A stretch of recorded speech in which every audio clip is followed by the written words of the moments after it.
Saúdos, que tal están? Este 23 de outubro cúmprense 25 anos da declaración do Camiño de Santiago como primeiro itinerario cultural europeo. Aínda que o groso da celebración vai ser mañá, hoxe xa tivemos algún acto relacionado con este aniversario. O máis importante foi a inauguración da exposición Memoria de Peregrinación, que se poderá visitar ata finais de ano no Museo das Peregrinacións na Praza das Praterías. No acto participaron o alcalde Ángel Currás e o conselleiro de Educación e Cultura, Jesús Vázquez. O Museo das Peregrinacións acolle dende hoxe a exposición Memoria de Peregrinación, unha mostra froito da viaxe por distintas rutas xacobeas do fotógrafo Manuel Valcárcel e do músico Alejandro González. A través das imaxes capturadas nesa aventura, a exposición amosa unha visión distinta dese feito tan universal que é o Camiño de Santiago. O Camiño de Santiago debe ser sempre unha vía de progreso material, pero tamén moral. Ese é o verdadeiro camiño peregrino e esa é a gran aprendizaxe que gardan as vías. As rutas xacobeas son exemplo de culturas que se moven xuntas, de ideas que avanzan xuntas, imaxe do progreso humano nun sentido amplo, espiritual e humanístico. Representan a fe, a confianza nas forzas propias e na solidariedade allea, o mellor do que somos e a meta a que desexamos chegar. Que máis se pode pedir? A mostra, que estará aberta ata o 27 de decembro, podese visitar nas dúas xornadas de portas abertas celebradas hoxe e mañá, coincidindo co 25 aniversario da Declaración do Camiño como primeiro itinerario cultural europeo. Unha celebración que pon de manifesto a vixencia da mensaxe da Ruta Xacobea como espazo de encontro e solidariedade. Outro aspecto que convén recordar precisamente agora é a vixencia do mensaxe que nos transmiten os Camiños de Santiago como espazo de encontro e de coñecemento mutuo. Espazo, por tanto, de tolerancia e de solidaridade, que sirven de base á mostra a nosa concepción humanista da sociedade, como medio, en definitiva, de descubrir de onde vimos, hacia onde vamos, os que participamos nesta empresa común que denominamos Europa. A mostra que podemos ver no Museo da Praza das Praterías xa estivo en cidades europeas como Sofía ou Bucarest. Tras o seu peche en Compostela, Memoria de Peregrinación continuará o seu periplo por Francia e mesmo Australia. Antes de pasar polo Museo das Peregrinacións, o alcalde e o conselleiro de Cultura viámolos noutra inauguración na do Encontro Nacional de Xestores do Patrimonio Mundial. A xornada celebrase no Hotel Monumento San Francisco, tamén o Aveiro, do 25 aniversario da Declaración do Camiño de Santiago como primeiro itinerario cultural europeo. Un cento de expertos de toda España participan dende hoxe no 6º Encontro Nacional de Xestores do Patrimonio Mundial que organiza o Ministerio de Educación e Cultura e coordina o Concello de Santiago. As xornadas coinciden co 40 aniversario da Convención de Patrimonio Mundial da UNESCO e centraránse en dous aspectos: o desenvolvemento sostible do patrimonio natural e cultural e o papel das comunidades locais na súa conservación. El segundo aspecto, que es el del papel de las comunidades locales, es en realidad el que puede dar mucho sentido al desarrollo sostenible, porque al fin y al cabo es el ámbito más cercano al patrimonio. Y bueno, en tanto que recurso no renovable, pues son las comunidades más cercanas las que tienen un papel más importante en su conservación. No encontro abordaránse os retos de futuro dos xestores de patrimonio, tendo en conta a actual situación económica. O importante, salientaba o alcalde de Santiago, é que no seu coidado se implique o conxunto da sociedade. Instituciones públicas, entidades privadas y profesionales han entendido que el patrimonio cultural tiene que ir necesariamente asociado a los conceptos de gestión y de eficiencia. En efecto, la gestión patrimonial se ha convertido en la clave de un sistema que exige el acuerdo entre operadores turísticos, responsables políticos y técnicos, y en general la comunidad. O Encontro de Xestores do Patrimonio Mundial celébrase en Compostela coincidindo co 25 aniversario da Declaración do Camiño de Santiago como primeiro itinerario europeo e a unhas semanas de que se celebre o próximo 16 de novembro a primeira edición do Día do Patrimonio Mundial declarado pola UNESCO.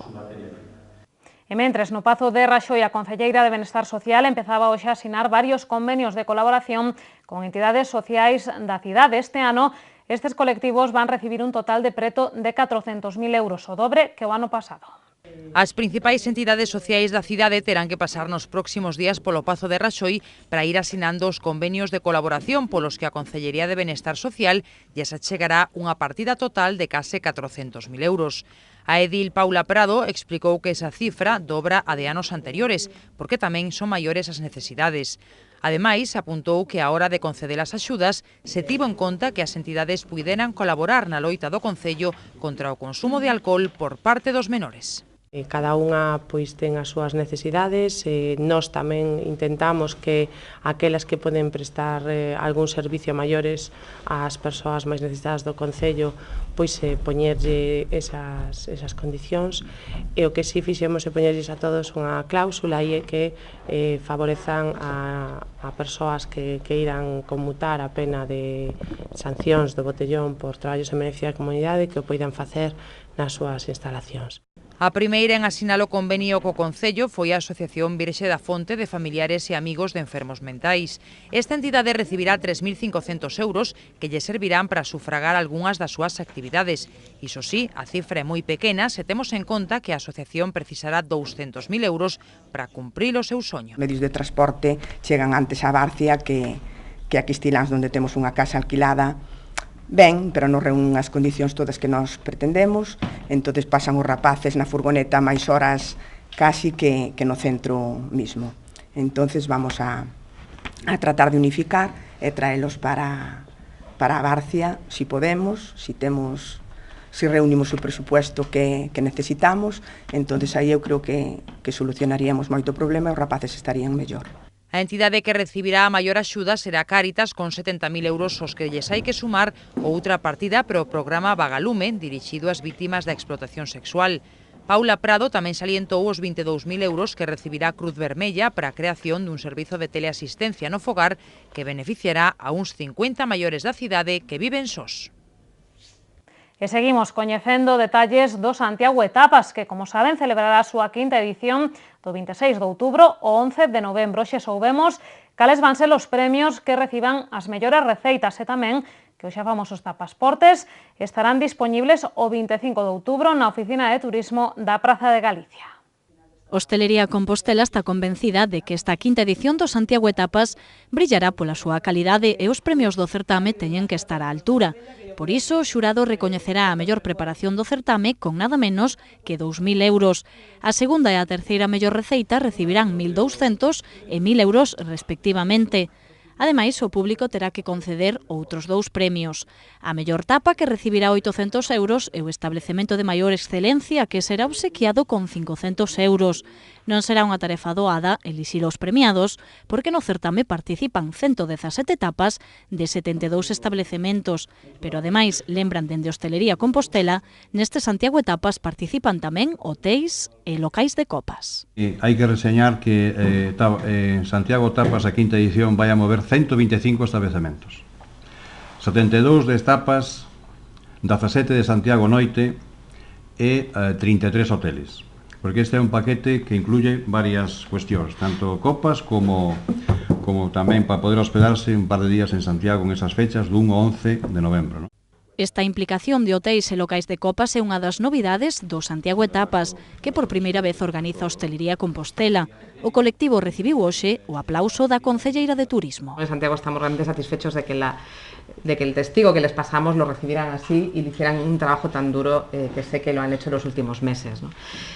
Por nuestra parte teníamos que estar ahí, no se trataba de dejarles el evento y nosotros no íbamos a estar con ellos. O sea, estamos ahí desde el principio, desde el primer día, diciéndoles que tienen todo nuestro apoyo técnico. También hemos hecho una aportación económica y luego nos hemos encargado de parte de la logística en cuanto a la página web, en cuanto a algunas gestiones que tenían con los MUPIs y bueno, ayudarles un poco con lo que era la promoción del evento, y en ese sentido yo creo que se ha hecho un equipo fantástico entre la Hostelería de Santiago y Turismo de Santiago, y que bueno, es un ejemplo de interacción, ¿no?, entre ambos para poder continuar haciendo este tipo de cosas en un futuro. Ademais, no Santiago Etapas colaboran numerosas empresas como Estrella Galicia ou Gas Record. Por certo, que o xa coñecido Tapasporte estará dispoñible na Oficina de Turismo da Praza de Galicia dende o próximo día 25, na véspera de que arranque o certame. Falámosles agora doutra exposición que está a preparar o Ateneo de Santiago e para que reclama a participación cidadá. Baixo o nome Compostela Única, o O colectivo quere rescatar aquelas fotos guardadas en caixóns e nas que podemos ver o Santiago anterior a 1965. Cas mellores instantáneas farase a exposición e tamén un catálogo. Botarlle unha mirada diferente a Compostela a través dos seus propios cidadáns. Ese é o obxectivo da mostra na que está a traballar o Ateneo de Santiago e para que busca a colaboración dos composteláns. A exposición estará formada por fotografías da cidade e das súas xentes, iso sí, anteriores ao ano 1965.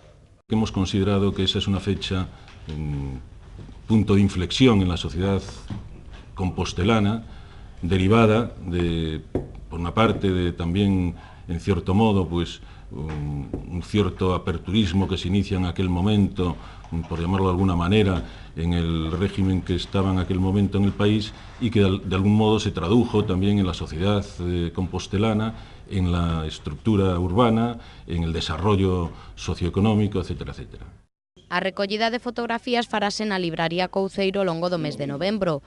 Os que leven alí as súas instantáneas recibirán un recibo para asegurar a devolución das imaxes en perfecto estado.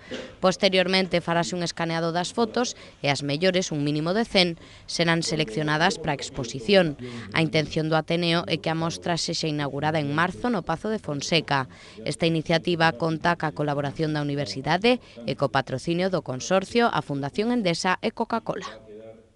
E achegamos xa algunhas suxestións para o seu tempo de lecer na nosa axenda cultural.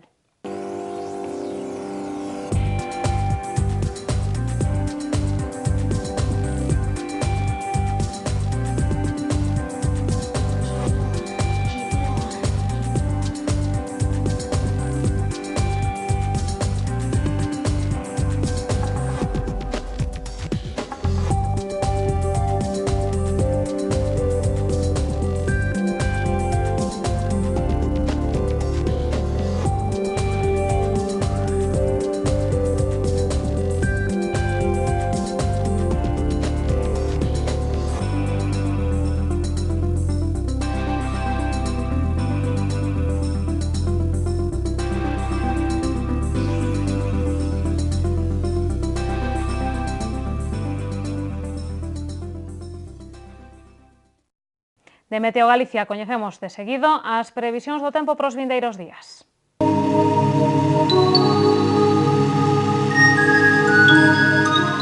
Pedras de Santiago ofrécelle a información do tempo.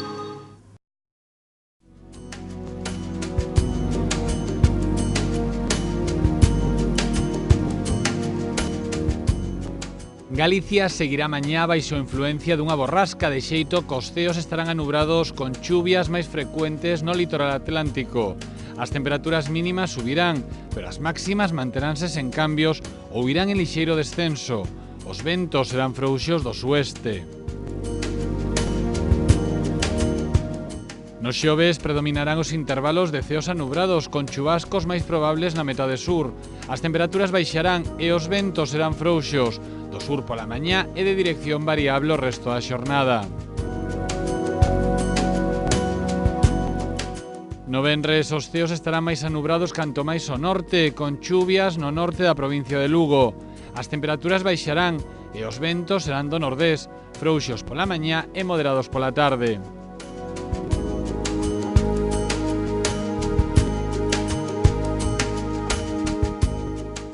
Mañá en Santiago teremos ceos anubrados e posibles chuvias ocasionais. O vento será frouxo variable. As temperaturas mínimas non cambiarán e as máximas irán en lixeiro descenso. Para os xoves agárdanse ceos con intervalos de nubes e claros, con posibles chubascos ocasionais pola tarde. As temperaturas non cambiarán e o vento será frouxo, do sur pola mañá e de dirección variable pola tarde. No venres os ceos alternarán nubes e claros e o vento será do nordés, frouxo pola mañá e moderado pola tarde. As temperaturas mínimas baixarán e as máximas manteránse sen cambios significativos.